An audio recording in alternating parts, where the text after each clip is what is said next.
Class শেষে ক্লাসের যে নোট সেটা আমি প্রত্যেকটা গ্রুপে তোমাদেরকে শেয়ার করে দেবো। তোমরা একটু একটা কাজে শুধু দায়িত্ব সহকারে করবে, যে নোটটা পাঠানো হচ্ছে পিডিএফ, এটা তোমাদের ইমেলে অথবা তোমাদের ড্রাইভে সিডিপি বলে একটা ফোল্ডার ক্রিয়েট করে সেখানে ক্লাস 1 বা টপিক লিখে সেভ করে রাখবে।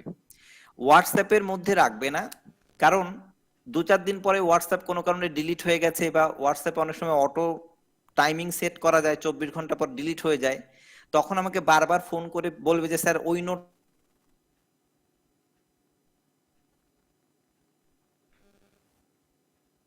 এবং আমি তো অনেক বড় ক্লাসটা পরিচালনা করছি, এতগুলো ব্যাচ, তখন আমি আপ্রাণ চেষ্টা করব তোমাকে নোট দেওয়ার। আমি কোনোদিন মানে রাত 1টার সময়ও নোট পাঠাবো, কিন্তু আমি প্রথমেই সতর্ক করছি যে যে নোটগুলো তোমাদেরকে দেওয়া হচ্ছে সেগুলো তুমি তোমার গুগল ড্রাইভে রাখবে, হোয়াটসঅ্যাপের ভরসায় থাকবে না।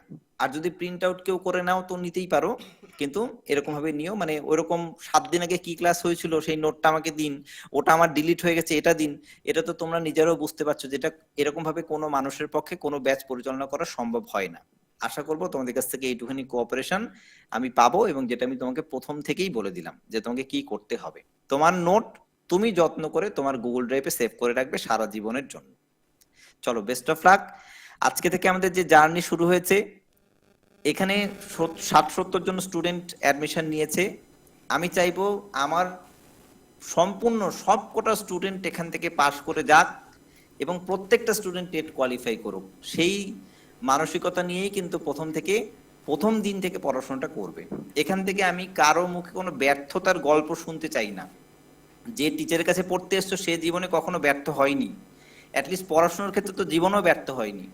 কাজে যে টিচারের কাছে পড়তে এসছো সে যখন ব্যর্থ হয়নি, তাহলে তুমিও তার কাছে পড়তে এসে জীবনে ব্যর্থ হবে না, এই কামনা টিচার হিসেবে আমি তোমার কাছে রাখতেই পারি। তো ব্যর্থতা কিন্তু আমি পছন্দ করি না, তার জন্য সারা দিন রাত পরিশ্রম করতে রাজি আছি, তার জন্য আমি 6 দিনের জায়গায় 7 দিন ক্লাস করতে রাজি আছি, কিন্তু ব্যর্থ হওয়া যাবে না।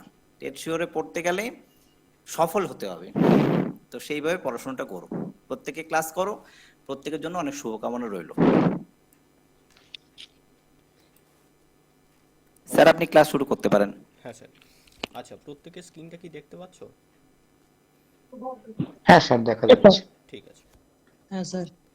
তো আহ, তো স্যার যেমন বললেন, আসলে আমার ওই নেটওয়ার্ক ইস্যু হয়েছিল একটু, সেই জন্য দেরি হয়ে গেল ক্লাসটা জয়েন হতেও। তো যাই হোক, আমরা একদম কিন্তু সিলেবাসের প্রথম অংশ থেকেই শুরু করব। ওকে। আর নোট, প্রত্যেক দিন নোট, রেকর্ড ক্লাস সবই পেয়ে যাবে, এগুলো নিয়ে কোনো অসুবিধা হবে না। কিন্তু অসুবিধা যেটা হয় বেশিরভাগ স্টুডেন্টের ক্ষেত্রে সেটা আমি বলে দিই, যে এই যে আজকে আমরা অ্যাটেন্ডেন্স দেখতে পাচ্ছি 51, তো কিছুদিন পর পর কি হয় যে লো হতে থাকে এটা ক্রমশ, এবং যখন পরীক্ষার ফর্ম ফিল আপ শুরু হয় সেই টাইমে আবার তখন স্টুডেন্টদের অ্যাটেন্ডেন্স বাড়তে থাকে। তো এই জিনিসটা যেন নিজেদের মধ্যে আনতে দিও না। মানে ক্লাস করবে, প্রত্যেকটা স্যার প্রচণ্ড খেটে ক্লাস করান, তো কন্টিনিউ ক্লাসটা করার চেষ্টা করবে। প্রথম প্রথম নতুন অ্যাডমিশন নিয়ে 2-4 দিন ক্লাস করব, তারপরে কয়েক মাস আমি অ্যাবসেন্ট থাকবো ক্লাসের মধ্যে, তারপরে পরীক্ষা নোটিশ দিলে তখন আবার ক্লাসে জয়েন করবো এবং স্যারদেরকে এসএমএস করবো, স্যার এই পিডিএফটা কোথায়, এটা কবে করিয়েছেন, এটা আমাকে দিন। এই জিনিসটা কাইন্ডলি করবে না, তাহলে কিন্তু ক্ষতি হয়ে যাবে। ক্লাসগুলো করতে থাকো, বাদ বাকি সব কিছু টিচারদের হাতে ছেড়ে দাও। সিলেবাস শেষ করা, কমন আসবে কি না, ক্লিয়ার হবে কি না সব কিছু, এই সব কিছু জাস্ট তোমাদেরকে যে নোট দেওয়া হবে, ক্লাস করানো হবে, সেগুলো রিভিশন করবে, পড়বে, ব্যাস এটুকুই কাজ। আর কোনো রকম এক্সট্রা চিন্তা কিন্তু নেবে না মাথার মধ্যে, বাদ বাকি সব চিন্তা আমাদের মধ্যে রয়েছে। ওকে। তো যাই হোক, আমরা এবার শুরু করছি। দেখো, আমাদের যে প্রথম সিলেবাস ওয়াইজ যেটা শুরু করছি সেটা হচ্ছে গ্রোথ অ্যান্ড ডেভেলপমেন্ট। আশা করি মোটামুটি এর আগে তোমরা মোটামুটি পড়েছো। হ্যাঁ বলো। হ্যাঁ বলছি, আজকে থেকে কি মানে প্রথম ক্লাস শুরু হচ্ছে? হ্যাঁ, এটা পেইড ব্যাচের প্রথম ক্লাস তোমাদের। ও, না মানে ডেটটা 10 তারিখ থেকে দেওয়া আছে, মানে সেদিন থেকে ক্লাস শুরু হয়েছে না আজকে প্রথম থেকে হচ্ছে? এটা একটু স্যারকে জিজ্ঞেস করবে, কারণ সিডিপির পেইড ক্লাস আমার আজকে প্রথম। 10 তারিখ থেকে শুরু হয়েছে, 10 তারিখে ইংলিশ ক্লাস হয়েছিল, সেগুলো রেকর্ডিং সব পেয়ে যাবে। 10 তারিখের পরে আজকেই প্রথম ক্লাস শুরু হচ্ছে, ঠিক আছে? আচ্ছা ঠিক তো আছে। যাই হোক, ক্লাস নিয়ে সবাই প্রশ্ন করে একটু মিউট করে নাও, সাইকেল ক্লাস করাতে দাও। ওকে। তো গ্রোথ অ্যান্ড ডেভেলপমেন্ট এটা আমাদের সিলেবাসের একদম প্রথম দিকে কিন্তু রয়েছে, গ্রোথ অ্যান্ড ডেভেলপমেন্ট।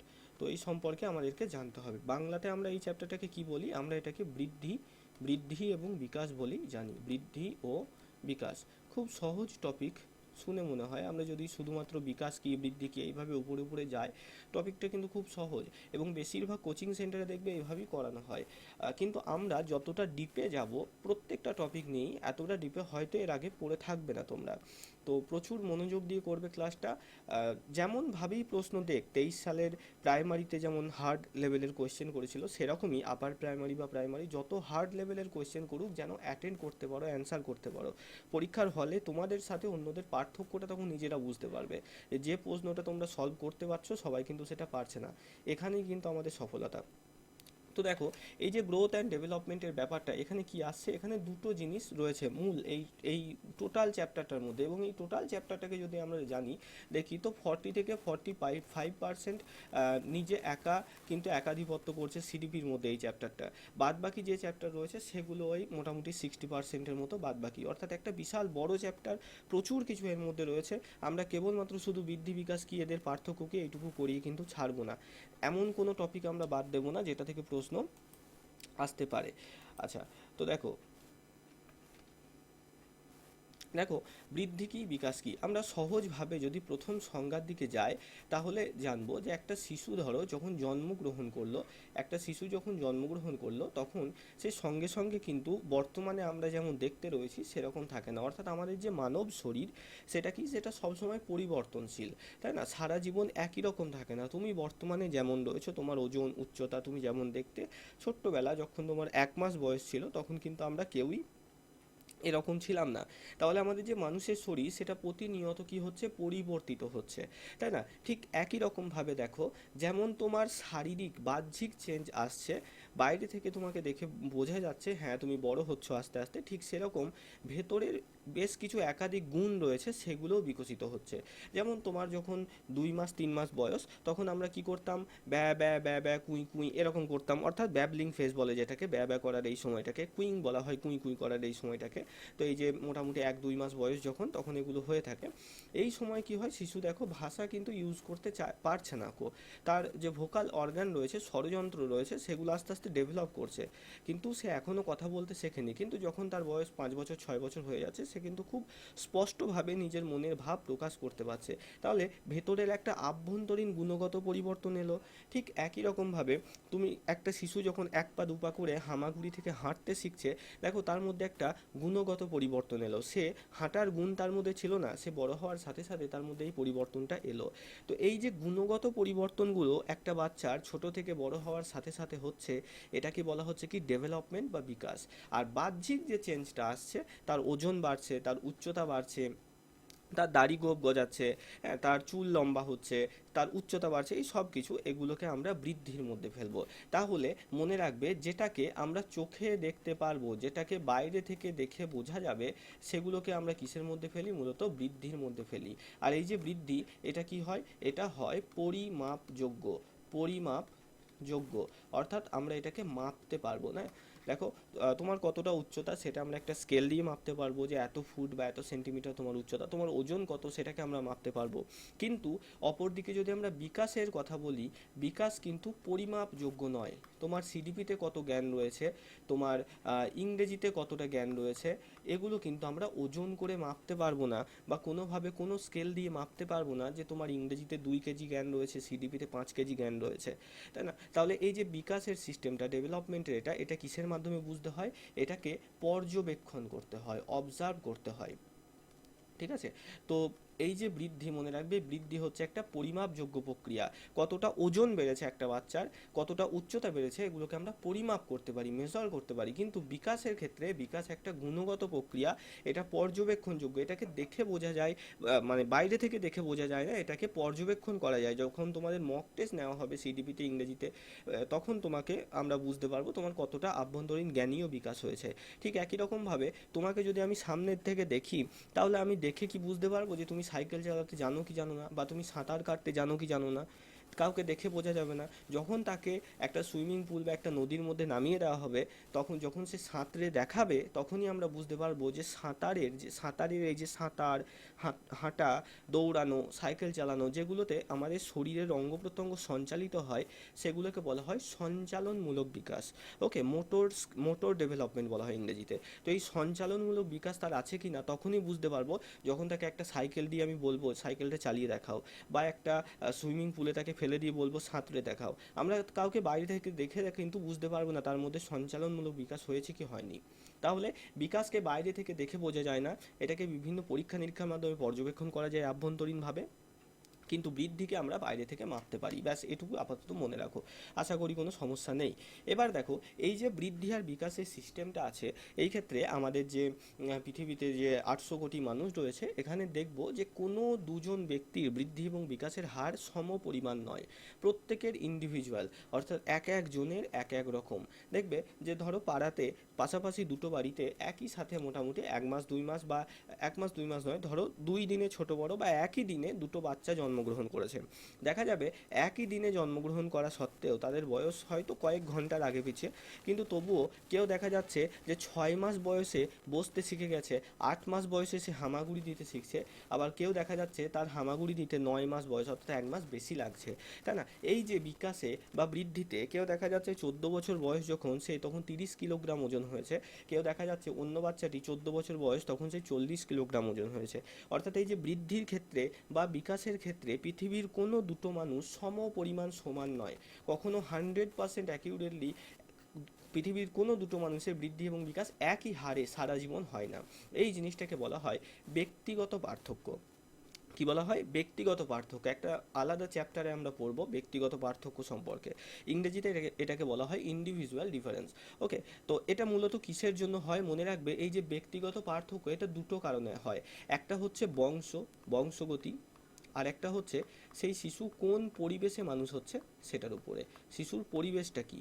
ঠিক আছে, এইটা হচ্ছে ব্যক্তিগত পার্থক্যের মূল কারণ। তার বংশ, অর্থাৎ সে তার বাবা এবং মায়ের কাছ থেকে ক্রোমোজোমের মাধ্যমে কোন প্রকারের জিনকে নিয়ে এসেছে। যদি কারোর বাবা মা উভয়ে লম্বা হয়, তাহলে সেই শিশুও লম্বা হওয়ার সম্ভাবনায় প্রবল থাকে। স্বাভাবিকভাবে কোনো একজন শিশুর বাবা মা দুজনেই অতটা লম্বা নয়, তো তাদের শিশুরও লম্বা হওয়ার সম্ভাবনা কম থাকবে। এই ক্ষেত্রে যে শিশুটার বাবা মা লম্বা, সে কিন্তু দ্রুত লম্বা হবে অন্য শিশুটার থেকে, কারণ সে বংশগতভাবে বাবা এবং মায়ের কাছ থেকে যে জিনগুলো পেয়েছে, সেই জিনের মধ্যে লম্বা হওয়ার গুণ রয়েছে। অপরদিকে অন্য শিশু, তার বাবা মা যেহেতু খুব বেশি লম্বা নয়, তো সেই ক্ষেত্রে তার জিনের মধ্যে খুব বেশি লম্বা হওয়ার গুণ কিন্তু নেই। তো বংশগতভাবে কিন্তু বৃদ্ধি এবং বিকাশ এটা নির্ভর করে। ঠিক একই রকমভাবে পরিবেশের ওপরেও এটা নির্ভর করে। কোনো একটা শিশু, তার বাবা মায়ের ধরো লম্বা হওয়ার জিন রয়েছে, স্বাস্থ্যবান হওয়ার জিন রয়েছে, হেলদি, হ্যাঁ, কিন্তু সে এমন একটা পরিবেশে জন্মগ্রহণ করলো, সেখানে ঠিকমতো খাবার পাচ্ছে না, সেখানে ঠিকমতো খেলাধুলা করতে পারছে না, সেখানে ঠিকমতো বিশুদ্ধ পানীয় জল পাচ্ছে না, তাহলে তার যতই বংশগতভাবে সে গুণ নিয়ে জন্মাক, সে কিন্তু পরিবেশ যেহেতু খারাপ, সে 2 বেলার পেট ভরে খেতে পারছে না, তো তার বিকাশ, তার ডেভেলপমেন্ট, তার উচ্চতা, ওজন বৃদ্ধি, এটা কিন্তু হবে না। ঠিক আছে, তাই মনে রাখবে একটা শিশুর পরিপূর্ণ বৃদ্ধি এবং বিকাশ ঘটার জন্য এই যে বংশগতি এবং পরিবেশ, এই দুটো সমানভাবে দায়ী। ঠিক আছে, পরীক্ষাতে তোমাকে বারবার ঘুরিয়ে ফিরিয়ে এই একই প্রশ্ন করবে, যাতে তুমি পক্ষপাতিত্ব করো কোনো একটা দিকে। ঠিক আছে, এই নিয়ে শুধু আমাদের নয়, একাধিক বড় বড় মনোবিজ্ঞানী, তাদের মধ্যেও কিন্তু পক্ষপাতিত্ব দেখা গেছে। কেউ কেউ বলেছে বিকাশ এবং বৃদ্ধি বংশগতির উপরে দায়ী, কেউ কেউ বলেছে যে কেবলমাত্র পরিবেশের উপর দায়ী। কিন্তু মনে রাখবে, বর্তমান আধুনিক সর্বস্বীকৃত যে উক্তি, সেখানে বংশগতি এবং পরিবেশ উভয়কে একে অপরের পরিপূরক হিসাবে ধরা হয়, কেউ বেশি নয়। যেমন ধরো, তোমরা যখন বাবা মা হবে বা যারা হয়েছো, তো যদি দুটো সন্তান হয়, কখনোই কি আমরা একজনকে খুব ভালোবাসি আর একজনকে একদম ভালোবাসি না, এমন হয়? ঠিক সেরকম পরীক্ষায় যত প্রশ্ন দেখ তোমার যত ব্রেন ওয়াশ করার চেষ্টা করুক বংশগতি আর পরিবেশের মধ্যে বিকাশের জন্য কে বেশি দায়ী, কে বেশি শ্রেষ্ঠ, হেন তেন যাই বলুক, সব সময়তে নিউটার তুমি কিন্তু ভূমিকা নেবে। সবসময় মনে রাখবে, বংশগতি এবং পরিবেশ উভয়ে সমান দায়ী একটা শিশুর পরিপূর্ণ বিকাশের জন্য, কেউ 1%ও বেশি দায়ী নয়। এই কথাটা মনে রাখবে। এইটাকে নিয়ে বিভিন্ন রকমের প্রশ্ন কিন্তু দেয় পরীক্ষাতে। আচ্ছা, আশা করি এইটুকু পর্যন্ত বোঝা গেল। বেশ, পরবর্তীতে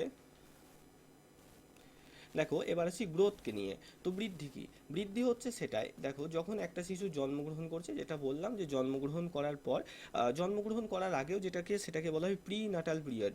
কি? প্রি নাটাল, বাংলাতে এটাকে বলা হয় প্রাক জন্ম অবস্থা। প্রাক জন্ম অবস্থা। এটা কতদিন হয় সময়সীমা কেউ বলতে পারবে? প্রাক জন্ম অবস্থার সময়সীমা কতদিন হয় কেউ বলতে পারবে? নিষেধ নিষেধ থেকে থেকে 280 দিন, কতদিন? 280 দিন স্যার। জায়গোট থেকে 280 দিন। বা চাইল্ডহুড নিষেধ থেকে থেকে না, 270। চাইল্ডহুড না, হ্যাঁ নিষেকের পর থেকে 280 দিন, 280 জন্মবার দিন পূর্ব। বা 9 মাস 10 দিন। আর যদি Okay. সপ্তাহ হিসাবে অপশন দেয় তো মনে রাখবে 40 সপ্তাহ। 20 সপ্তাহ। ওকে, তো তিনটে টার্মই মনে রাখবে, দিন, মাস এবং সপ্তাহ। 9 মাস 10 দিন, যতদিন একটা শিশু মায়ের গর্ভের মধ্যে থাকে। দিন হিসাবে দিলে এটাকেই তুমি যদি কনভার্ট করো, এটাকে 30 দিয়ে গুণ করে 10 যোগ করো, 280 দিন হবে। আর সপ্তাহ হিসাবে 7 দিয়ে ভাগ করলে 40 সপ্তাহ পাবো। তো এই সময়টাকে বলা হয় প্রাক জন্ম অবস্থা, ইংরেজিতে বলে প্রি নাটাল পিরিয়ড। আর প্রাক জন্ম এবং পরবর্তী জন্মের অবস্থা হচ্ছে শৈশব, বাল্য, কৈশোর, বার্ধক্য, এগুলো সব পরবর্তী, জন্মানোর পরে আসে। কিন্তু মাতৃগর্ভে যে বিকাশটা হয় সেটা কিন্তু বৃদ্ধি এবং বিকাশ উভয় শুরু হয় প্রাক জন্ম অবস্থা থেকে। আচ্ছা দেখো, বৃদ্ধি হলো নিষিক্তকরণ থেকে শুরু করে শারীরিক পরিপক্কতা পর্যন্ত সময়ের মধ্যে কোষের সংখ্যা বৃদ্ধির মাধ্যমে শরীরের বিভিন্ন অংশের দ্বারা সামগ্রিকভাবে শরীরের আকার বৃদ্ধি করা। যখন একটা শুক্রাণুর সাথে একটা ডিম্বাণুর মিলন হচ্ছে, তখন সেটা কিন্তু কেবলমাত্র একটা কোষের মতো এরকম হয়ে থাকছে। এরপরে কি শুরু হয়? এর মধ্যে শুরু হয় সেল ডিভিশন, বা যেটাকে আমরা কোষ বিভাজন বলি। এই একটা কোষ থেকে সেটা এরকম একাধিক কোষে পরিণত হয়। ঠিক আছে, এখান থেকে আবার আরও বেশি বেশি কোষে পরিণত হয়। তো এরকম আমাদের শরীরের যে ওজন, উচ্চতা বাড়ে, এগুলো সবই কিন্তু হয় কোষ বিভাজনের মাধ্যমে। ঠিক আছে, তো এরকমভাবে আস্তে আস্তে যত দিন যায়, সেই ভ্রূণটা যত বড় হয়, আস্তে আস্তে কোষ বিভাজন কিন্তু তত বাড়তে থাকে। ঠিক আছে, তো এই কোষ বিভাজনের মাধ্যমে একটা শিশু সে ধীরে ধীরে ধীরে ধীরে মাতৃগর্ভে বড় হতে শুরু করলো।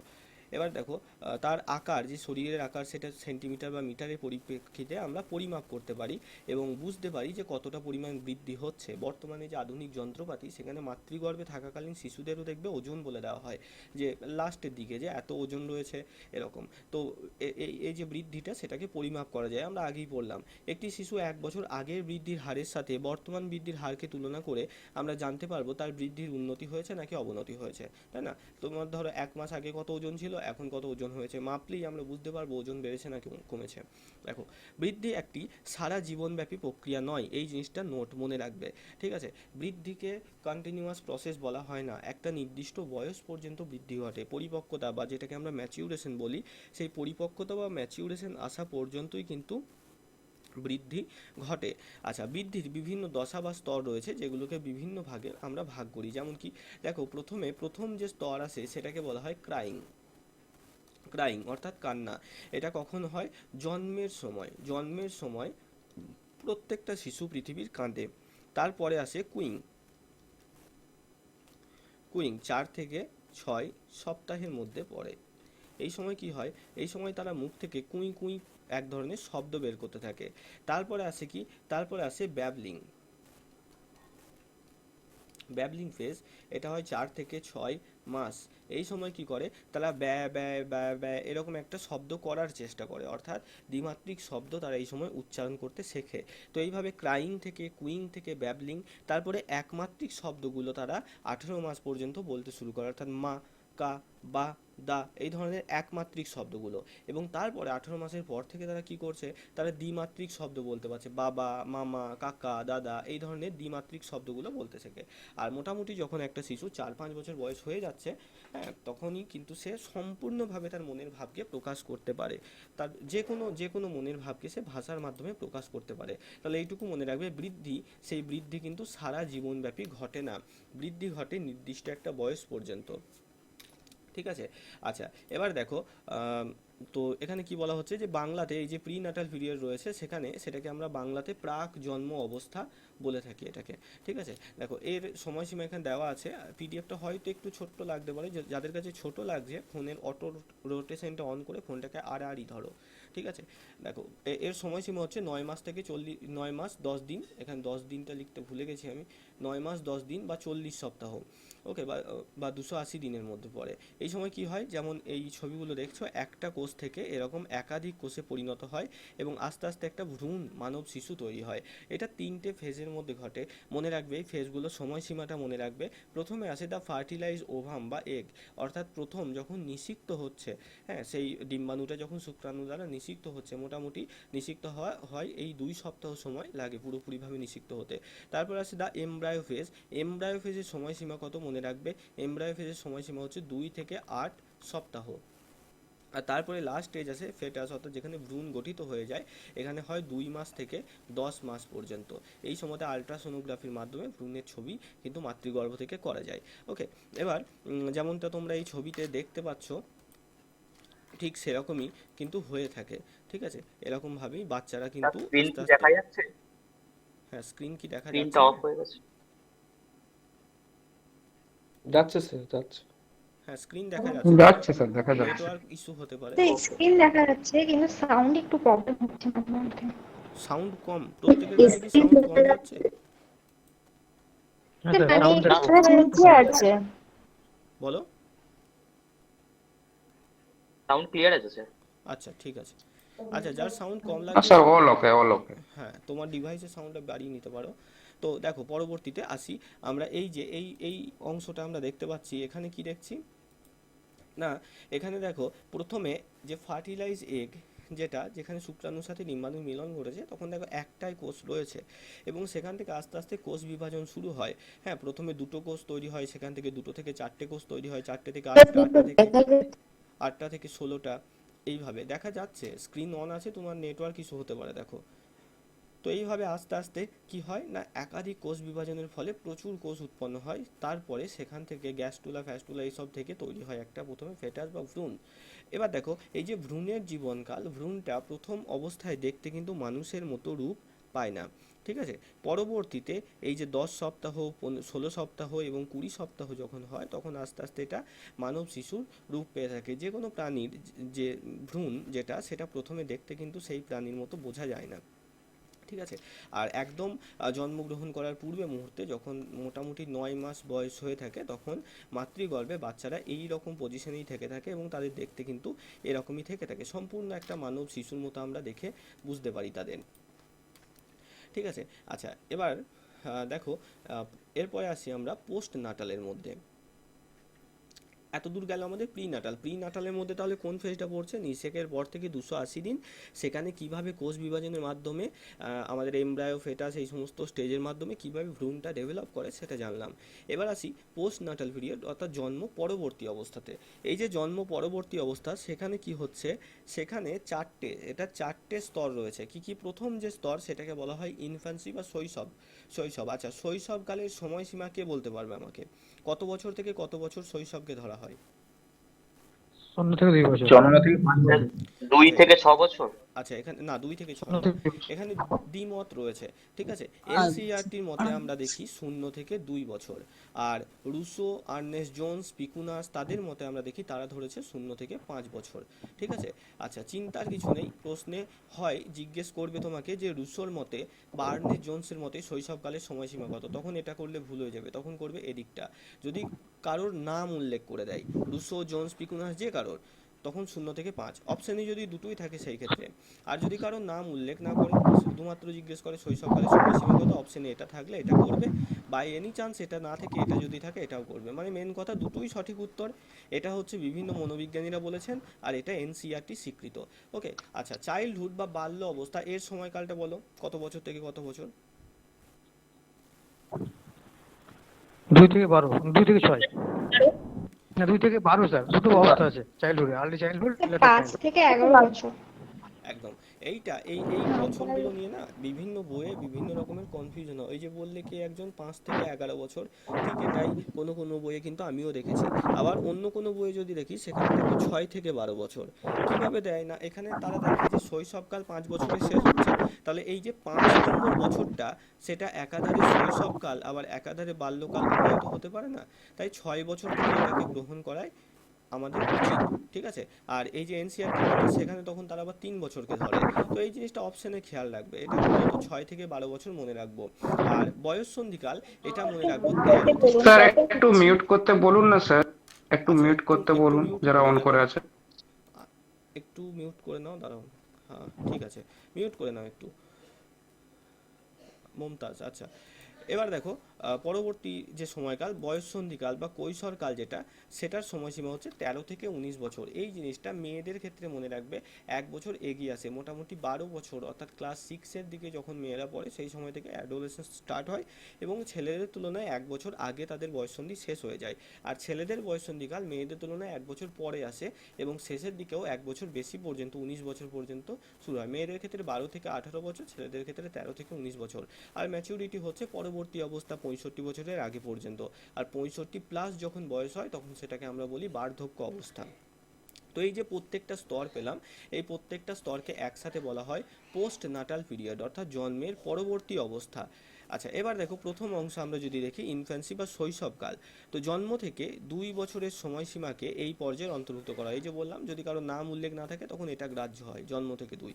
এটা হচ্ছে এমন একটি সময়কাল যেখানে খুব দ্রুত বৃদ্ধি ঘটে। মনে রাখবে এর বিশেষ বৈশিষ্ট্য কি না, বৃদ্ধি। বৃদ্ধি সব থেকে দ্রুত হয়, বৃদ্ধি দ্রুত হয়। এত তাড়াতাড়ি বাচ্চারা বাড়ে এই সময় যে অন্য জীবনের আর কোনো সময় বাল্য, কৈশোর বা পরিণত কোনো সময় তাদের উচ্চতা ওজন এত দ্রুত বাড়ে না। আর বাল্যকালের বৈশিষ্ট্য মনে রাখবে এই সময়তে ভাষার বিকাশ সব থেকে দ্রুত হয়, ভাষার বিকাশ দ্রুত হয়। এত তাড়াতাড়ি তারা নতুন ভাষা শেখে, ভাষার বিকাশ দ্রুত হয়, দাঁড়াও, দ্রুত হয়।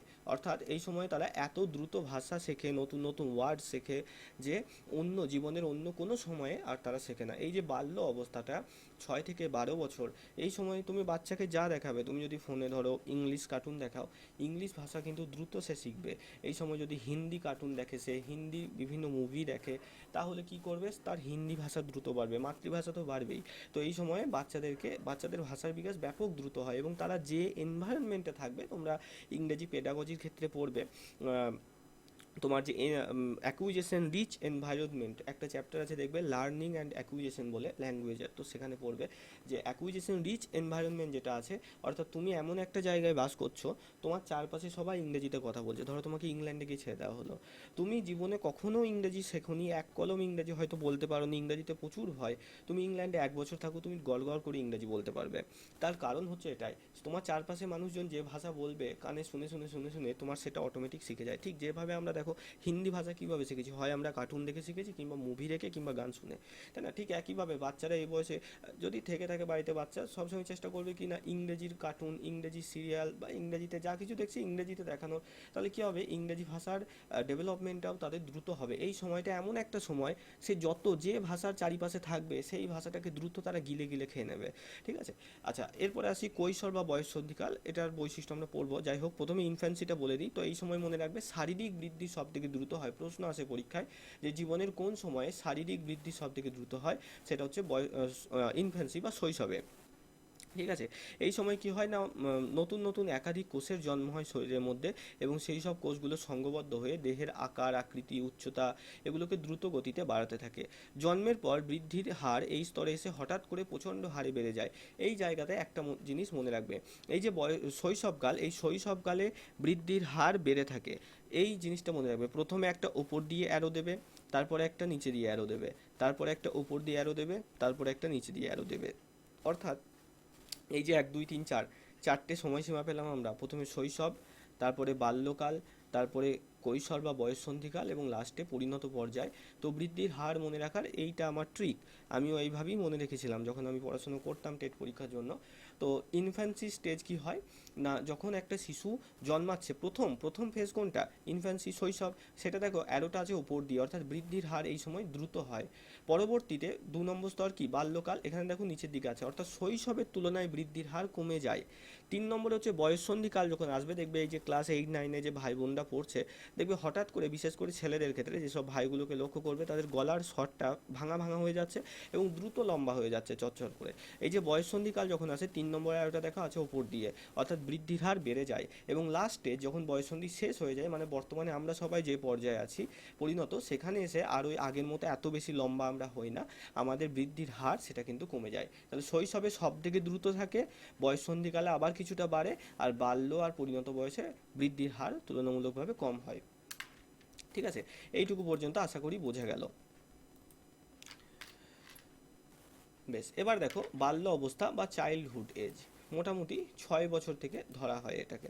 দেখো পূর্ববর্তী অবস্থা অর্থাৎ শৈশব শেষ হওয়ার সঙ্গে সঙ্গে, এক মিনিট আমি দেখছি একটু বড় করা যায় কিনা।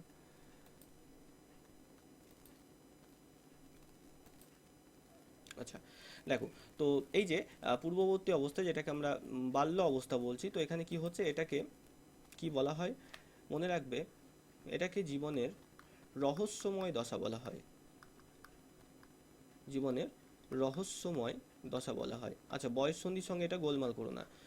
দেখো কি হচ্ছে, আবার এটাকে সুপ্ত দশাও বলা হয়, আমরা ফ্রয়েড পড়বো তখন দেখবো সুপ্ত দশাও বলা হয়, আমরা যদিও হয়তো ডেমো ক্লাসে পড়িয়েছিলাম ফ্রয়েড আগের দিন। আচ্ছা দেখো, পূর্ববর্তী অবস্থা কি হয়, বাল্য অবস্থায়, পূর্ববর্তী অবস্থা শৈশব যেই মাত্র শেষ হচ্ছে তখনই এই বাল্য অবস্থা শুরু হচ্ছে। এটি চলতে থাকে কতদিন না, যতদিন না বয়ঃসন্ধিকাল আসছে ততদিন পর্যন্ত এই বাল্য অবস্থা চলতে থাকে। এই সময়কালকে আমরা দুটো ভাগে ভাগ করি, মনে রাখবে, এই যে বাল্যকাল, এই বাল্যকালকে দুটো ভাগে আমরা ভাগ করি। একটাকে বলা হয় যে প্রাক বাল্য, ইংরেজিতে এটাকে বলে আর্লি চাইল্ডহুড। আর একটাকে বলা হয় কি, আর একটাকে বলা হয় প্রান্তীয় বাল্য, লেটার চাইল্ডহুড।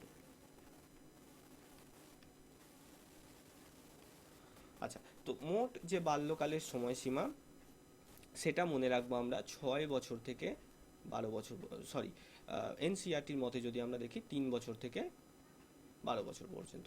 এর মধ্যে 6 বছর পর্যন্ত ধরা হয় প্রাক বাল্যের মধ্যে, বাদ বাকি অংশটা প্রান্তীয় বাল্যের মধ্যে। এটা নিয়ে আমাদের খুব বেশি চিন্তা ভাবনার কিছু নেই, কারণ এগুলো থেকে সেরকম দেয় না।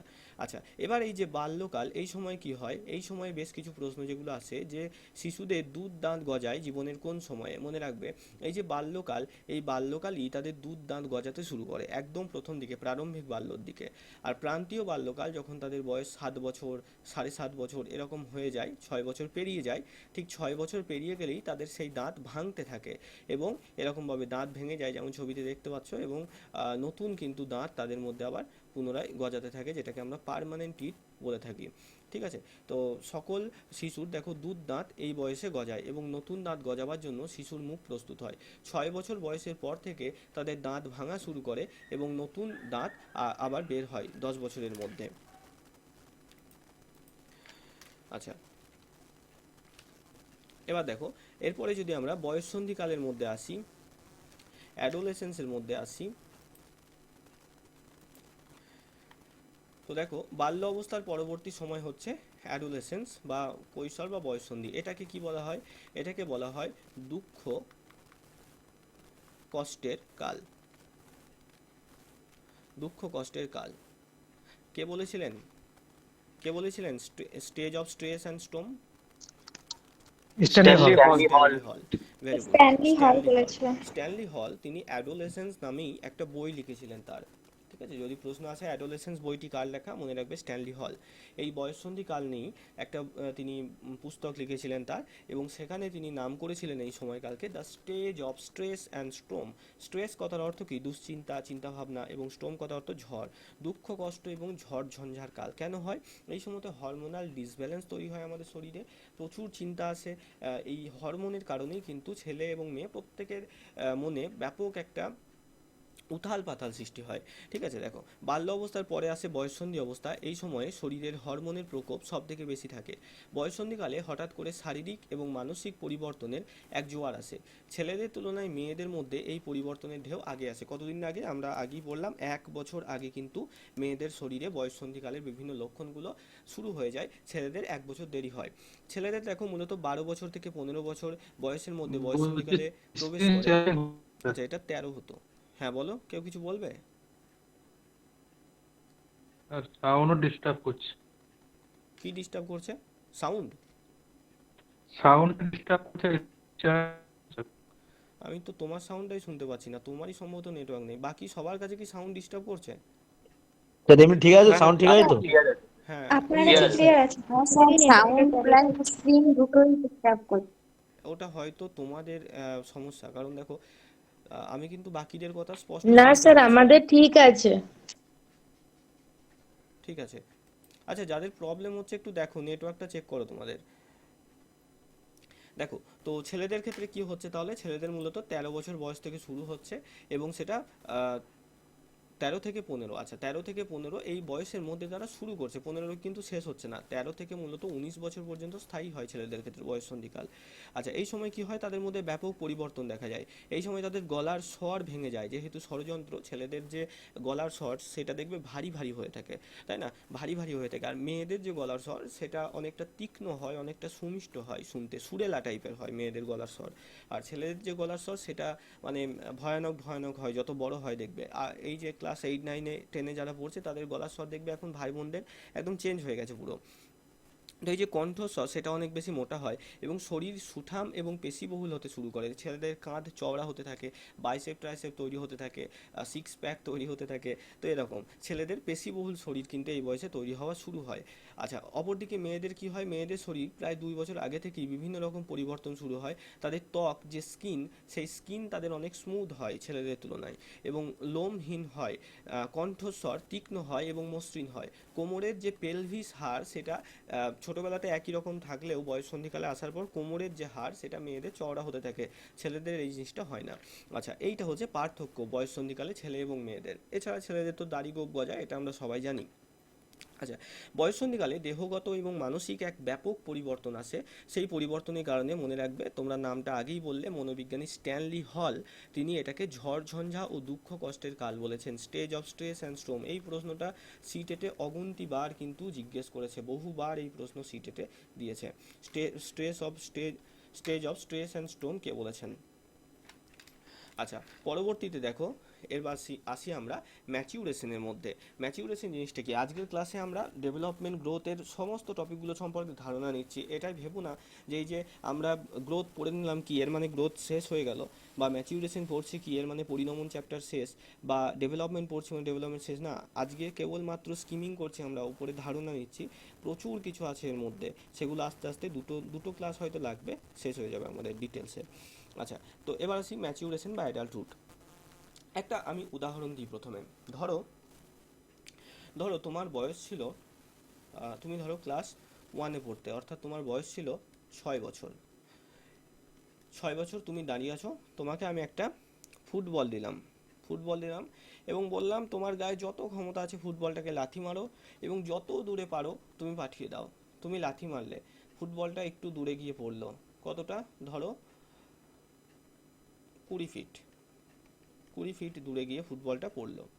ঠিক আছে, এবার 20 বছর পর তোমার যখন বয়স হলো 26 বছর, তখনই তোমাকে পুনরায় আবার সেই মাঠে নিয়ে গিয়ে একটা ফুটবল দিলাম এবং ওই একই কথা বললাম যে তোমার গায়ে যত ক্ষমতা তুমি তত ক্ষমতা দিয়ে ফুটবলটায় লাথি মারো এবং যত দূরে পারো তুমি পাঠাতে পারো। তুমি আবারও লাথি মারলে এবং এইবারে ফুটবলটা কিন্তু 60 ফিট দূরে গিয়ে পড়লো। আচ্ছা, এটা কেন হলো? আমি যদি জিজ্ঞেস করি এই জিনিসটা কেন হলো, কি মনে হচ্ছে বলো তো? এই যে পার্থক্যটা, স্যার, এটা দেহ পার্থক্যটার কারণ সঞ্চালনগত যে কি? জায়গাটা ওটা স্যার, বলো দেহ আরেকবার। সঞ্চালনগত জায়গা স্যার পেশি স্যার পায়ের জোর পুরোপুরি বেড়েছে। পরিণমন ঘটেছে, একদম তাই, পায়ের মাসেল। ভেরি গুড, একদম এটাই শুনতে চাইছিলাম আমি। যে একটা 6 বছরের বাচ্চা তো সেই সেমই, ধরো আমিই ছিলাম বা তুমিই ছিলে, তো আমাদের যখন 6 বছর বয়স ছিল তখন আমাদের পায়ের পেশি, হাড় এগুলো তো এতটা পরিণত হয়নি, এতটা পরিপক্ক হয়নি, আমাদের শারীরিক সক্ষমতা কম ছিল সেই সময়। কিন্তু যখনই সেই বাচ্চাটির বয়স 26 বছর হয়েছে, তখন তার পায়ের পেশিগুলো যথেষ্ট শক্তিশালী হয়েছে, পরিপক্ক হয়েছে, তার পায়ের হাড় যথেষ্ট আগের থেকে বেশি শক্তিশালী, পরিপক্ক, শক্তপোক্ত হয়েছে, যেই কারণে তার সক্ষমতা বেড়েছে এবং সে এখন ফুটবলে লাথি মেরে আগের থেকে 3 গুণ দূরত্বে কিন্তু বলটাকে পাঠিয়ে দিতে পারছে। এই যে জিনিসটা ঘটলো না, এটাই হচ্ছে পরিণমন। অর্থাৎ পরিণমনও বলতে পারি, বিকাশও বলতে পারি এটাকে আমরা, ঠিক আছে? পরিণমন আর বিকাশের মধ্যে খুব বেশি পার্থক্য নেই, পরিণমনের ফলেও বিকাশ হয়ে থাকে। তো এই যে পরিণমন কোনটাকে বলছি, তাহলে দেখবে যখন আম ধরে গাছের মধ্যে, প্রথম দিকে ছোট্ট ছোট্ট আম থাকে, সেই আমগুলো খাওয়া যায় না, ঝড় এলে যদি ঝরে পড়ে যায় সেগুলোকে ফেলে দিতে হয়, একদম প্রথম কথা বলছি, যখন এরকম ছোট্ট ছোট্ট থাকে আমগুলো। তারপরে আস্তে আস্তে আমটা কি হয়, একসময় পরিণত হয়, কি হয়, একসময় পরিণত হয়, পরিপক্ক হয়, ঠিক আছে? বৈশাখ মাসের তখন কিন্তু ঝড়ে আম পড়লে সেই আমগুলোকে খাওয়া যায়। এই যে পরিণত হওয়া আমটা, ঠিক এই প্রসেসটা মানুষের জীবনেও ঘটে। এই যে 6 বছরের বাচ্চাটা, তার শারীরিক সক্ষমতা পরিণত সে সময় ছিল না, 26 বছর বয়সে তার শারীরিক সক্ষমতা পরিণত হয়েছে। এই প্রসেসটাকেই বলা হচ্ছে পরিণমন বা ম্যাচিউরেশন। আচ্ছা, এটা নিয়ে গবেষণা কে করেছিলেন? মনে রাখবে, কোলেসনিক। কোলেসনিক নামক একজন মনোবিজ্ঞানী, তিনি মানুষের জীবনের এই যে পরিণমনের ব্যাপারটা সর্বপ্রথম উদ্ঘাটন করেন, ঠিক আছে? এর আগে মানে এটা ঘটে, দেখো ঘটে সব কিছুই চলেছে, আদিম যুগ থেকেই এই জিনিসটা ঘটছে, যে ছোটোবেলায় আমাদের সক্ষমতা কম থাকে, বড়োবেলায় বেশি হয়। কিন্তু এটা কেন হচ্ছে, কারণ কি, এর একটা নির্দিষ্ট নাম দেওয়া, এই জিনিসগুলো কোলেসনিক প্রথম করেছিলেন। দেখো, বয়ঃসন্ধিকালের পরের সময় পরিণত অবস্থা, এই সময়কালকে মনোবিদরা, বিভিন্ন মনোবিদরা বিভিন্ন সংখ্যার মাধ্যমে প্রকাশ করেছেন। বলা হয় যে 22 বছর পর থেকে 60 বছর, কেউ কেউ বলেছেন, রুশো যেমন বলছে 18 বছর বয়স থেকে মৃত্যু পর্যন্ত, সেটাকে পরিণত পর্যায়। এই যে পরিণত পর্যায়ে যখন আসছি, তখন কিন্তু এই পরিণমনটা সম্পূর্ণ হয়ে যায় আমাদের, ঠিক আছে? 60 বছরের পরবর্তী সময়কালকে বার্ধক্য বলা হয়। আবার আমরা যদি পিকুনাসের তালিকা দেখি, পিকুনাস মানব জীবনকে 10 ভাগে ভাগ করেছে, তখন তিনি দেখব 65 বছরকে বার্ধক্য ধরেছে। এগুলো আমরা একটা ক্লাস করাবো, আমাদের সিলেবাসেও আছে, যে কোন মনোবিজ্ঞানী মানুষের জীবনকে কোন বছর থেকে কোন বছরে কি ভাগ করেছে। ওকে, আচ্ছা, এবার আসি ডেভেলপমেন্ট সম্পর্কে। ডেভেলপমেন্ট কি? ডেভেলপমেন্ট বলতে বোঝাই বিকাশ। আর বিকাশ, যেটা আমরা প্রথমেই বললাম, এটা পর্যবেক্ষণযোগ্য, এটাকে আমরা দেখে বুঝতে পারি, পরীক্ষা করে বুঝতে পারি, কিন্তু কোনো রকমভাবে মাপতে পারবো না, বাইরে থেকেও দেখে বোঝা যায় না। এটা কী ধরনের প্রক্রিয়া? মনে রাখবে, এটা একটা সিস্টেমেটিক প্রসেস, এটা একটা গুণগত প্রক্রিয়া। কোনো কোনো জায়গায় আমরা অপশানে দেখতে পাই যে বিকাশ হলো একটি গুণগত এবং পরিমাণগত প্রক্রিয়া, তো এটাও সঠিক, ঠিক আছে? বিকাশ উভয়ই, গুণগতও বটে একদিক দিয়ে এবং গুণ ও পরিমাণগতও বটে একদিক দিয়ে, ঠিক আছে? তো দুটোই মনে রাখবে। আর যদি বৃদ্ধি বলে, বৃদ্ধি কি প্রক্রিয়া? বৃদ্ধি কেবলমাত্র পরিমাণগত প্রক্রিয়া। ওকে, দেখো, ডেভেলপমেন্ট বা বিকাশ শব্দটির মাধ্যমে একটি পরিবর্তনকে বোঝানো হয়, যা মানুষের জীবন থেকে মৃত্যু পর্যন্ত চলে। এই জন্য একে কি বলা হয়? ওম টু টোম প্রসেস বলা হয়, ওম টু টোম। ওম কথার অর্থ হচ্ছে মাতৃগর্ভ। আমরা যখন মাতৃগর্ভে থাকি, ভ্রূণ অবস্থায়, যে প্রথমেই যেটা বললাম, এমব্রয়, তারপরে ফেটাস, এই সময়ে ভ্রূণ অবস্থায়, সেখান থেকে আমাদের বিকাশ শুরু হচ্ছে। তাহলে বিকাশ শুরু হচ্ছে কোথায়? মাতৃগর্ভে, ওম্বের মধ্যে। আর শেষ হচ্ছে কোথায়? টোম্ব, অর্থাৎ কবরে, অর্থাৎ মৃত্যুর সময়ে বিকাশ শেষ হচ্ছে। অর্থাৎ বিকাশ সারা জীবন কিন্তু ঘটে থাকে, বিভিন্ন প্রকারের বিকাশ সারা জীবন ঘটে থাকে। এটাকে কি বলা হয়? বিকাশের ধারাবাহিক নীতি। মনে রাখবে, আমরা পরের দিন পড়বো বৃদ্ধি বিকাশের বিভিন্ন নীতি নিয়ে। এই যে বিকাশ, সেটা সারা জীবন ঘটে, জীবনে কোনো সময় থেমে যায় না, আটকে যায় না। এই জিনিসটাকেই বলা হয় বিকাশের ধারাবাহিকতার নীতি। ওকে, দ্য প্রিন্সিপাল অফ কন্টিনিউটি বলা হয় ইংরেজিতে। দেখো, বিকাশ শব্দটি সমস্ত পরিবর্তনের ক্ষেত্রে প্রযোজ্য নয়, বরং যেগুলো দীর্ঘ সময়ের জন্য পার্মানেন্ট চেঞ্জেস, সেইগুলোর জন্যই কিন্তু ডেভেলপমেন্ট আমরা বলতে পারি। যেমন কি, ধরো কোনো একজন লোক, সে 2 কিলোমিটার দৌড়াতে পারে, তারপরে সে হাঁপিয়ে যায়, তো এটা হচ্ছে তার ডেভেলপমেন্ট, তার সঞ্চালনগত বিকাশের মধ্যে পড়ে। এবার সে কিছু পরিমাণ ড্র্যাগ নিল, হ্যাঁ, কিছু পরিমাণ ইঞ্জেকশন নিল শরীরের মধ্যে, যার ফলে তার ওই সক্ষমতাটা সাময়িকভাবে নেশার কারণে বেড়ে গেল, সে তখন 2 কিলোমিটারের জায়গায় 5 কিলোমিটার দৌড়ে দিচ্ছে। কিন্তু সেটাকে কি আমরা বলতে পারবো যে তার বিকাশ হলো? হলো না, কারণ ওই যতক্ষণ ওই ড্রাগের নেশা থাকবে ততক্ষণই কার্যকর হবে। সারা জীবনের জন্য সে কিন্তু 5 কিলোমিটার দৌড়াতে পারবে না, সারা জীবন সে ওই 2 কিলোমিটারই দৌড়াতে পারবে। তো এটাকে আমরা বিকাশ বলবো না। বিকাশ হচ্ছে কি না, মনে রাখবে, সারা জীবনব্যাপী যে স্থায়ী পরিবর্তনটা হয় আমাদের আচরণের, সেটাকে আমরা বিকাশ বলতে পারি। কিন্তু ড্রাগ নেওয়া, মাদক নেওয়া বা অন্য কোনো অপারেশনের মাধ্যমে সাময়িকভাবে কোনো কিছু করতে সক্ষম আমরা, সেই জিনিসটাকে আমরা ডেভেলপমেন্টের মধ্যে ফেলতে পারবো না। প্রকৃতিগতভাবে আমরা যেটুকুতে ক্যাপাবল সেটাই আমাদের ডেভেলপমেন্ট।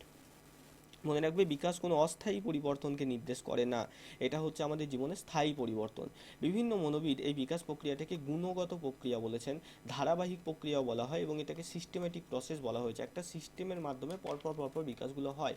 আমরা পড়বো পরে যে শিশুর সর্বাঙ্গীন বিকাশ যখন হচ্ছে, কীভাবে এক দিকটা অন্য দিকের সাথে শিশুর জড়িত, ঠিক আছে? যেমন ভাষার বিকাশের সাথে কীভাবে সঞ্চালনগত বিকাশ জড়িত, কীভাবে তোমার মানসিক বিকাশের সাথে নৈতিক বিকাশ জড়িত, এগুলো সব একে অপরের সাথে একটা চেনের মতো সিস্টেম। যেমন দেখবে শিকল, যেমন একটা শিকলের সাথে অন্য শিকলের লোহার যে বেড়িগুলো, সেগুলো যেমন এরকমভাবে একটার সাথে অন্যটা এরকমভাবে জড়িয়ে থাকে, ঠিক সেরকম বিকাশ প্রক্রিয়াটা এমন, একটা বিকাশের সাথে অন্য রকমের বিকাশ পরস্পর এরকমভাবে সম্পর্কযুক্ত। দেখো, বিকাশের কিছু গুরুত্বপূর্ণ বৈশিষ্ট্য রয়েছে। বিকাশ হলো একটি ধারাবাহিক প্রক্রিয়া, এটা সারা জীবনব্যাপী ঘটে। কতদিন আমরা পড়লাম? ওম টু টোম, অর্থাৎ জন্ম থেকে মৃত্যু পর্যন্ত সারা জীবন ঘটে। এটি জন্ম থেকে শুরু হয়, সারা জীবন চলতে থাকে। বৃদ্ধি, পরিণমন, শিখন যা কিছু রয়েছে সবার হেড হচ্ছেন বিকাশ। ওকে, মনে রাখবে, বিকাশ হচ্ছে সর্বশক্তিমান। বৃদ্ধি, পরিণমন, শিখন, সাইকোলজিতে যত টার্ম পাবে এরকম শারীরিক রিলেটেড সব কিছু বিকাশের অন্তর্গত, সবাইকে নিয়ে বিকাশ একা। আচ্ছা, বিকাশের মাধ্যমে আমাদের শরীরে একটি সিস্টেমেটিক পরিবর্তন আসে। ব্যক্তিভেদে এই বিকাশের প্রসেসটা আলাদা আলাদা হয়ে থাকে। শিশু প্রথমে প্রত্যেক কাজের জন্য কারো না কারোর উপর নির্ভরশীল থাকে এবং আস্তে আস্তে সে স্বনির্ভর হয়। এই যে দুটো পয়েন্টের মাঝে, এটাই হচ্ছে বিকাশ। অর্থাৎ বললাম, একটা বাচ্চা সে কী করছে, প্রথমে সে নিজের হাতে খাওয়া দাওয়া করতে পারছে না, তাকে যে ফিটিং বোতলে করে দুধ খাইয়ে দেওয়া হচ্ছে, তাকে স্নান করিয়ে দেওয়া হচ্ছে, জামা কাপড় পরানো হচ্ছে, ছোট্ট বাচ্চা। কিন্তু সে আস্তে আস্তে যখন বড় হলো, সে এই কাজগুলো একাই করতে পারছে, একা খেতে পারছে, একা স্নান করতে পারছে। এই যে মাঝের সময়টা, এটা কি বলা হচ্ছে? এটা কি বলা হচ্ছে? বিকাশ। এই মাঝের সময়ই তার বিকাশ ঘটেছে, সে শিখে গেছে এই জিনিসটা। এটাকে ওম টু টোম বলা হয়, এটা আমি আগেই বললাম। শারীরিক, মানসিক, সামাজিক, প্রাক্ষবিক সমস্ত দিকের বিকাশ একই সাথে ঘটে, এই জন্য বিকাশকে সর্বাঙ্গীন বলা হয়। আমরা বিকাশের বিভিন্ন টাইপস পড়বো পরের দিন। শারীরিক বিকাশ অর্থাৎ শরীরের এই যে অঙ্গ প্রত্যঙ্গ শক্ত সামর্থ্য হওয়া, হাত পা শক্ত হওয়া, এটাকে শারীরিক বিকাশ বলছি। সামাজিক বিকাশ অর্থাৎ এই যে ধরো বড়দেরকে আপনি আদেশ করতে হয়, সম্মানীয় ব্যক্তিদের আপনি বলতে হয়, বন্ধুদেরকে তুই বা তুমি বলা যায়, বাবা মাকে তুমি বা আপনি বলতে হয়। এইগুলো একটা বাচ্চা যে শিখছে ছোটোবেলা থেকে, এটা হচ্ছে সামাজিক বিকাশ। সমাজে মানুষের সাথে মিথস্ক্রিয়া করা, মিলেমিশে থাকা, কাকে কি বলতে হয়, সামাজিকীকরণের নিয়মগুলোকে আত্মস্থ করা, এটা সামাজিক বিকাশ। প্রাক্ষবিক বিকাশ মানে কি? নিজের প্রক্ষোভকে কন্ট্রোল করতে পারা। ছোটোবেলাতে একটা বেলুন কিনে দিল, বেলুনটা ফেটে গেল, সঙ্গে সঙ্গে কাঁদতে লাগলে মেলাতে, হাজার লোকের সামনে, সবাই তাকিয়ে দেখছে। কিন্তু এই বয়সে বড় হয়ে গেছো, তোমার যদি এরকম কিছু হয়, তোমার যদি হাত থেকে দামি মোবাইলটা পড়েও ভেঙে যায়, মন খারাপ হবে, কিন্তু তুমি ওরকম ছোটোবেলার মতো ভ্যাঁ করে কি কাঁদতে লাগবে? কাঁদতে লাগবে না।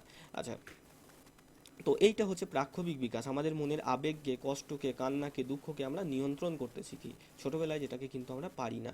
হ্যাঁ, রাগ হলে সেটাকেও প্রকাশ করে দিই চট করে, কষ্ট পেলে সেটাকেও ভ্যাঁ করে আমরা কেঁদে ফেলি ছোটোবেলায়, কিন্তু এটা বড় হওয়ার সাথে সাথে আমরা নিয়ন্ত্রণ করতে পারি।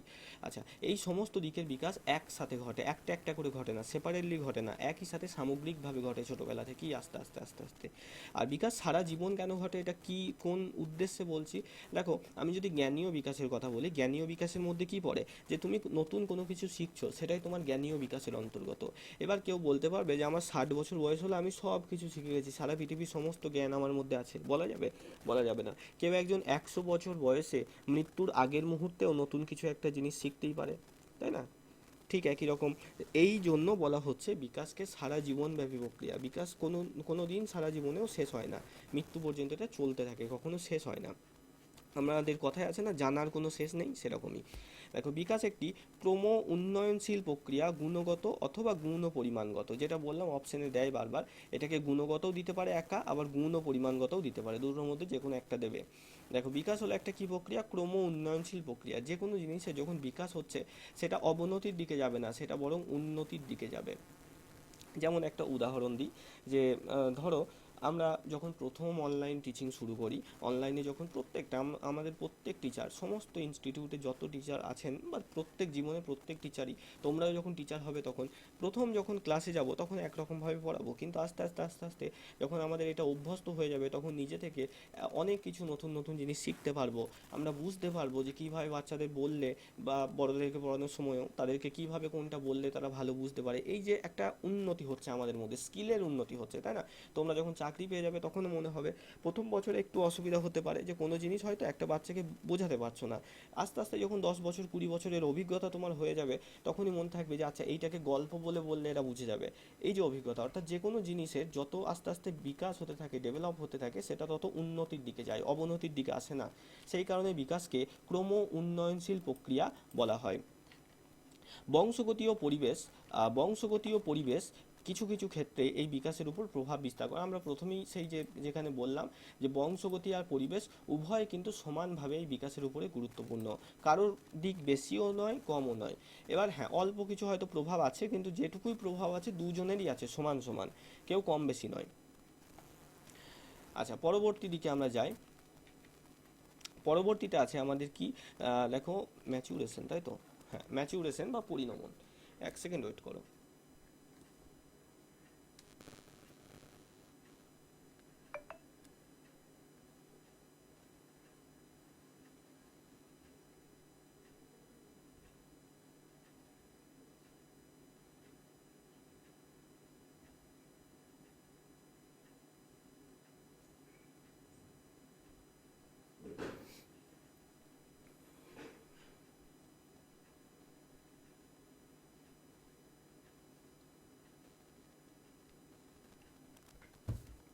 আচ্ছা, এবার দেখো এই যে ম্যাচিউরেশন বা পরিণমন, এই জিনিসটা কি, আমরা প্রথমেই একবার বললাম যে যে কোনো জিনিস পরিপক্ক হওয়া, সেটা পরিপূর্ণভাবে তার ডেভেলপমেন্টটা হওয়া, সেটাকেই আমরা পরিণমনের মধ্যে ফেলতে পারি। দেখো, প্রত্যেকটা শিশু জন্মানোর সময় যেরকম থাকে সারাটা জীবন কিন্তু তেমন থাকে না। স্বাভাবিকভাবেই প্রকৃতির নিয়মে ধীরে ধীরে তার শরীরে আমরা বিভিন্ন পরিবর্তন দেখতে পাই, তাই তো? দেখো, যদি একটা 2 বছরের শিশুকে আমরা সাইকেল চালাতে বলি, স্বাভাবিকভাবে সে কিন্তু সাইকেল চালাতে পারবে না। কারণ কি, সাইকেল চালানোর জন্য যেটা দরকার তার সক্ষমতা, শারীরিক সক্ষমতা, ব্যালেন্স করার ক্ষমতা, সেটা তার হয়নি। ঠিক একই রকমভাবে তুমি যদি একটা ক্লাস 1-এর বাচ্চাকে ত্রিকোণমিতির অঙ্ক করতে দাও, জ্যামিতি করতে দাও, সে পারবে না। কারণ এই ধরনের অঙ্কগুলো করার জন্য তার ব্রেনটাকে যতটা ক্যাপেবল হওয়া দরকার, তার ব্রেন কিন্তু ততটা ক্যাপেবল হয়নি, তাই না? তো একই রকম একটা শিশু কেবলমাত্র জন্মালো, তাকে আমি যদি জলে ছুঁড়ে ফেলে দিই, দিয়ে বলি সে সাঁতার শিখে যাবে, সে কি পারবে? সে ডুবে মারা যাবে, তাই না? কারণ সাঁতার কাটার জন্য তার শরীর এখনো তৈরি হয়নি। এই জিনিসটাই হচ্ছে পরিণমন হওয়া। অর্থাৎ যে কোনো কাজ করার জন্য আমাদের শরীর বা শরীরের অঙ্গ প্রত্যঙ্গকে যতটা উন্নত হওয়া প্রয়োজন ততটা উন্নত হয়ে যাওয়া, এটাকেই বলে পরিণমন। মনে রাখবে, এই পরিণমনের উপর এখনো পর্যন্ত মানুষ কোনো রকম হস্তক্ষেপ করতে পারেনি। অর্থাৎ কেউ কোনো ওষুধ প্রয়োগ করে, কোনো অপারেশন করে, কোনো ট্রিটমেন্টের মাধ্যমে শিশুর পরিণমনকে এগোতে বা পিছোতে পারবে না। আমি যত সম্পদশালী মানুষ হই পৃথিবীর, আমার যত সক্ষমতা থাকুক, আমি কোনোভাবেই এখনো পর্যন্ত কোনো একটা বাচ্চাকে 1 মাস বয়সে হাঁটিয়ে দিতে পারবো না। আমি কখনো একটা বাচ্চাকে 1 মাস বয়সে কথা বলিয়ে দিতে পারবো না। পরিণমনকে এগিয়ে আনা বা পিছিয়ে দেওয়া হয় না, এটা সম্পূর্ণ প্রকৃতির উপর নির্ভর করে। ঠিক আছে, যার যখন হাঁটা, কথা বলা, দৌড়ানোর সময় হয় ব্যক্তি বিশেষে, তারা সেই টাইমেই শেখে, এটাকে এগোনো বা পিছোনো যায় না। ঠিক আছে। আচ্ছা, তার পরবর্তীতে দেখো, মনোবিদ কোলেসনিক পরিণমনের সংজ্ঞা দিতে গিয়ে তিনি বলেছেন যে প্রত্যেক শিশু যখন জন্মায় তখন সে তার বংশগতির ধারাতে জিনের মাধ্যমে কিছু গুণ অর্জন করে। যেমন তুমি যদি ভালো গান করতে পারো, স্বাভাবিকভাবে তোমার ছেলে মেয়ের মধ্যে কিছুটা পরিমাণে এই গান করার গুণ একটা থেকে যাবে। তুমি ভালো ছবি আঁকতে পারলে এই একই জিনিস তোমার ছেলে মেয়ের মধ্যেও একটা ভালো ছবি আঁকার গুণাগুণ থেকে যাবে। হ্যাঁ, তো এই বাবা মায়ের কাছ থেকে আমরা যে গুণগুলোকে নিয়ে জন্মাই, তো সেই গুণগুলো কি হয় না, পরবর্তীতে পরিবেশে এসে সেগুলো পরিবেশের সাথে মিথস্ক্রিয়া করে আরও দক্ষ হয় সেই জিনিসটাই। এটা কি বলা হচ্ছে? পরিণমন।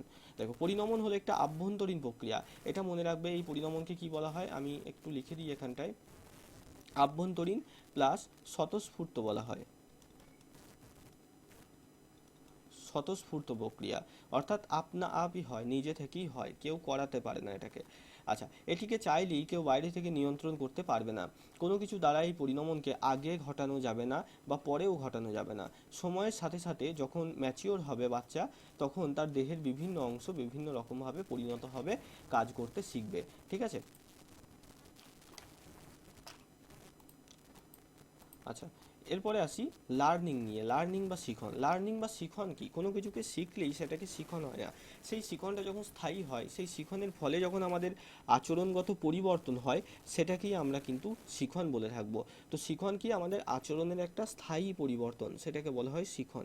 যেমন কি আমাদের প্রত্যেকের ভাষার মধ্যে দেখবে বিভিন্ন মুদ্রা দোষ থেকে থাকে, অর্থাৎ স্থানীয়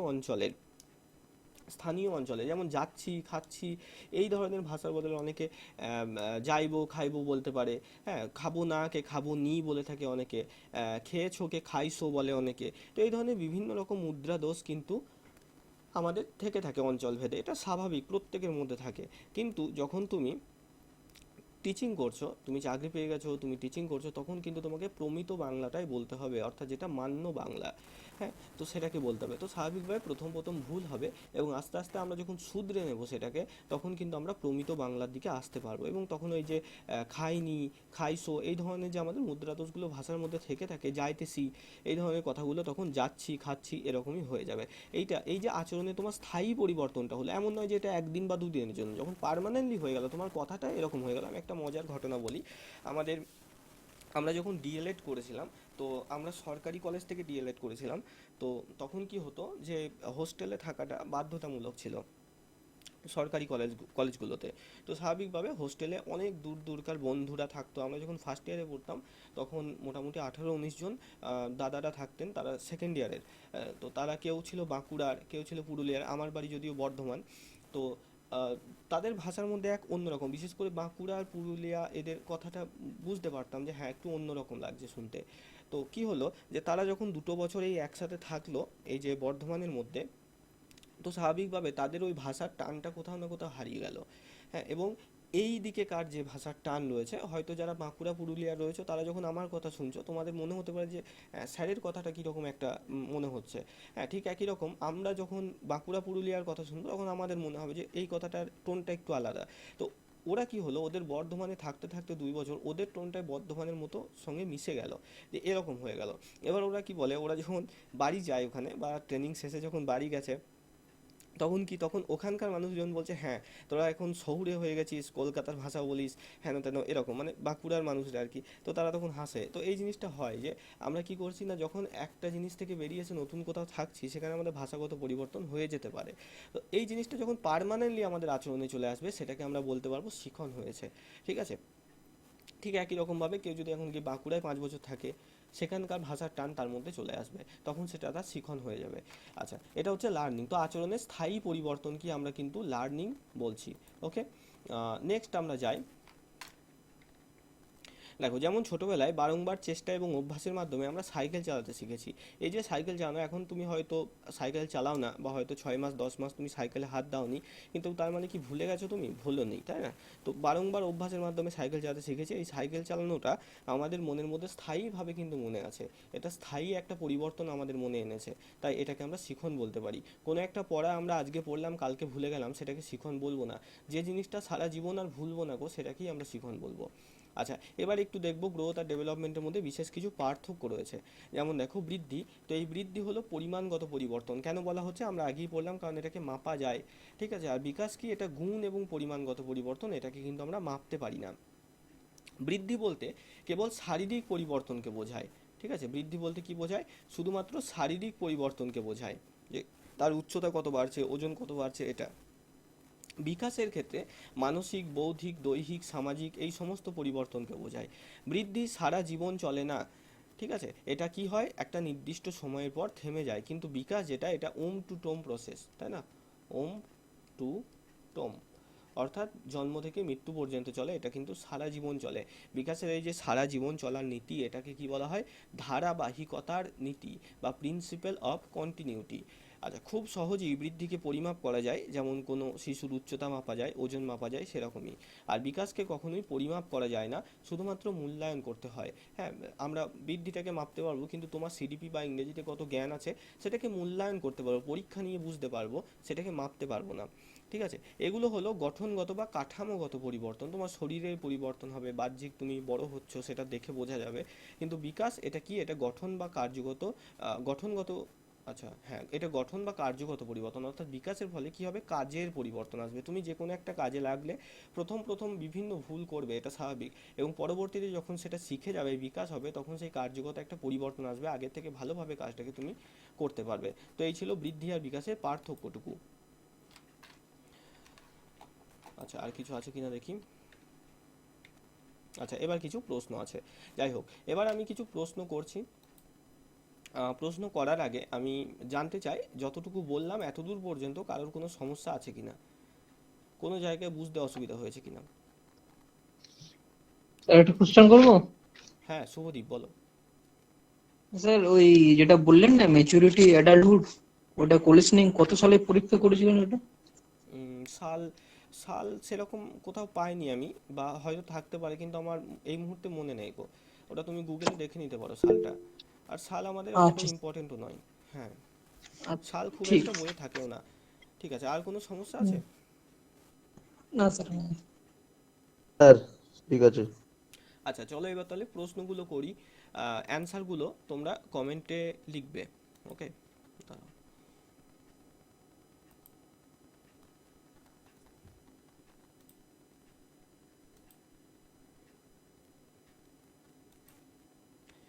আচ্ছা চলো, মুখেই বলবে, ঠিক আছে, অ্যান্সারগুলো মুখেই বলবে। চলো, প্রথম প্রশ্ন দেখতে পাচ্ছ, অ্যান্সার বলো কি হবে। ব্যক্তিগত পার্থক্য কোন দুটি উপাদানের ফল? Option B. বংশগতীয় পরিবেশ। বংশগতীয় পরিবেশ। Very good. বংশগত পরিবেশ হবে। পরবর্তী 2 নম্বর প্রশ্ন বলো। বৃদ্ধি কেজি প্রক্রিয়াকে মিটার। কোন একক দ্বারা মাপা যায়? Sir option A, option A. Very good. A sir, এ 3 নম্বর বলো। এমব্রায়ো পর্যায়ের সময়সীমা কত সপ্তাহ? এমব্রায়ো, প্রথম প্রথম সপ্তাহ। বলো। B sir. Very B good, sir 2 থেকে 8। Very sir good. Option sir B B হবে। বি। 2 থেকে 8 সপ্তাহ। তারপর একটা বলো। ফেটাস পর্যায়ে মূলত কোন ধরনের পরিবর্তন ঘটে?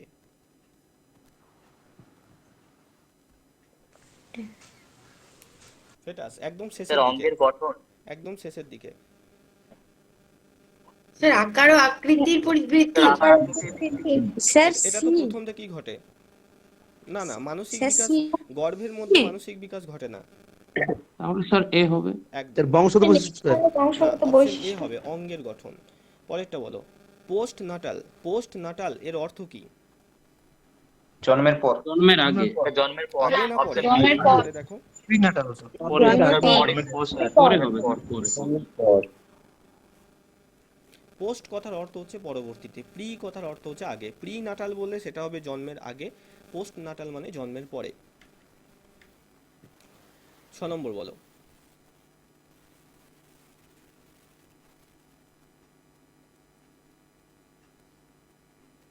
Option C. কোষ বিভাজন। ইনফ্যান্সি পর্যায়ে বি স্যার, বি। বিভাজন দ্রুত হয়। B sir B. Very good, sir, কোষ বি। বিভাজনের কারণে। পরবর্তী বলবে 7 নম্বর।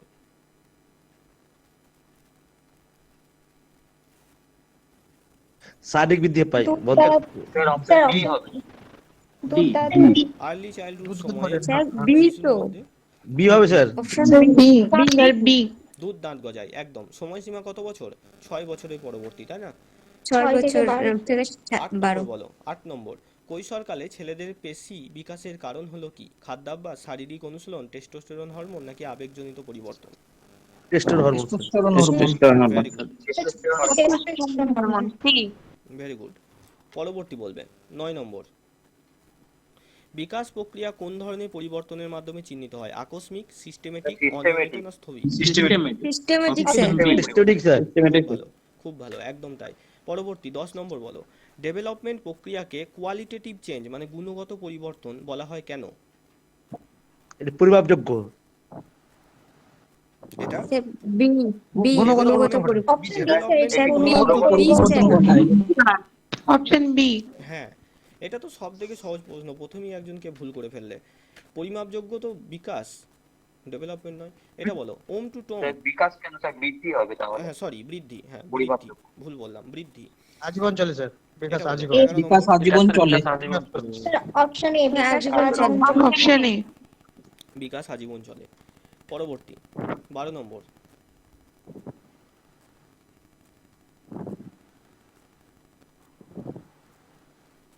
বি স্যার শেখার উপর বি নির্ভর স্যার করে। স্যার জন্মদাবিতে হয়তো জন্মগত নির্ধারিত ভেরি গুড, এটা হবে অপশন বি। এটাও সঠিক হবে, এই প্রশ্নটাই এটাও যদি কেউ করো সেটাও যে খুব বেশি ভুল আমি বলবো না, মানসিক স্বতঃস্ফূর্ত প্রক্রিয়াও বটে এটা। পরবর্তী 13 নম্বর বলো। স্থায়ী স্যার স্থায়ী পরিবর্তন, অপশন বি। স্থায়ী পরিবর্তন। স্থায়ী পরিবর্তন, খুব ভালো। পরবর্তী বলো 14 নম্বর। 15টা প্রশ্ন আছে, স্কোর জানাবে শেষে। 14 নম্বর বলো, বৃদ্ধিকে কিভাবে বিকাশ থেকে আলাদা করা যায়? পার্থক্য থেকে স্যার প্রশ্ন। Option A. বৃদ্ধি মাপা যায় অপশনই হবে স্যার বৃদ্ধি মাপা যায় কিন্তু বিকাশ নয় অপশন এ স্যার, অপশন এ। খুব ভালো। অপশন লাস্ট প্রশ্ন এ। আজকের, লাস্ট প্রশ্ন, বিকাশ। এটাই হবে হ্যাঁ 15 নম্বর বলো।